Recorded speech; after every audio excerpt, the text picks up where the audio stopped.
नमस्कार, आप देख रहे हैं मास कॉम जंक्शन। मैं डॉक्टर प्रदीप कुमार हाजिर हूं हमारी खास सीरीज के साथ जिसका नाम है बेसिक टर्म्स ऑफ जर्नलिज्म।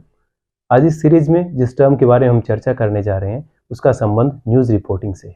जी हाँ, हमारी टर्म है एंगल। यानी एक न्यूज़ रिपोर्टर किसी खबर को जिस खास नज़रिए से कवर करता है उसे उसका एंगल कहा जाता है। आप देखते हैं अलग अलग समाचार पत्रों में एक ही खबर को कई बार अलग अलग तरीके से प्रस्तुत किया जाता है। उसी खबर को आप एक समाचार पत्र में पढ़ते हैं तो अलग तरीके से पढ़ पाते हैं, दूसरे में पढ़ते हैं तो उन्होंने किसी और एंगल से उस खबर को दिखाया होता है और नजरिए से उसको प्रस्तुत किया होता है। न्यूज चैनल में देखते हैं तो हो सकता है वहां पे अलग तरीके से देखने को मिले। यानी खबर एक है लेकिन उसकी प्रस्तुति जो है अलग अलग तरीके से की जाती है अलग अलग समाचार पत्रों में, समाचार चैनलों में। और ये जो अलग तरीका है दैट इज एंगल। आप देखेंगे किसान आंदोलन जब हुआ, कुछ समाचार पत्रों ने किसान आंदोलन के दौरान इस चीज को प्रमुखता से उठाया कि किसान आंदोलन से उद्योग धंधे ठप हो गए हैं, किसान आंदोलन की वजह से आमजन बहुत समस्या में है, आने जाने की समस्याएं हैं, और उन्होंने इसी को ज्यादा प्रमुखता से उठाया अपनी खबरों में।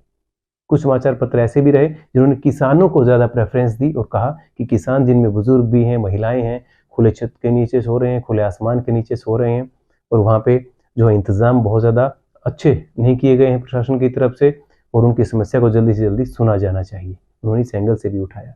जबकि कुछ समाचार पत्र ऐसे भी रहे जिन्होंने किसानों की बात भी रखी, दुकानदारों की बात भी रखी, जो आमजन परेशान है उनसे भी बातचीत की, उनको क्या परेशानियां झेलनी पड़ रही हैं, सरकार इस मामले में क्या कर रही है, क्या कदम उठा रही है, उस पक्ष को भी रखा गया।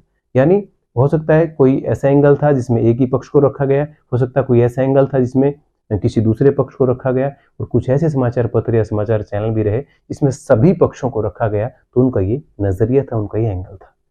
तो डियर स्टूडेंट्स, आज हमने बात की न्यूज़ रिपोर्टिंग की खास टर्म की एंगल। जी हाँ, अगर आप न्यूज़ रिपोर्टिंग सीखना चाहते हैं तो समाचारों को अलग अलग समाचार पत्रों में ज़रूर पढ़िए। एक ही समाचार पत्र को अलग अलग समाचारों में किस तरीके से दिखाया गया है, अगर आप इस प्रोसेस को दोहराते हैं, लगातार इसको फॉलो करते हैं, तो आप समझ पाएंगे कि न्यूज़ रिपोर्टिंग में एंगल की कितनी अहम भूमिका है। इसी तरह की कुछ और टर्म्स के साथ हम आपके बीच आते रहेंगे। आप जुड़े रहिए हमारे साथ और देखते रहिए मास कॉम जंक्शन। धन्यवाद।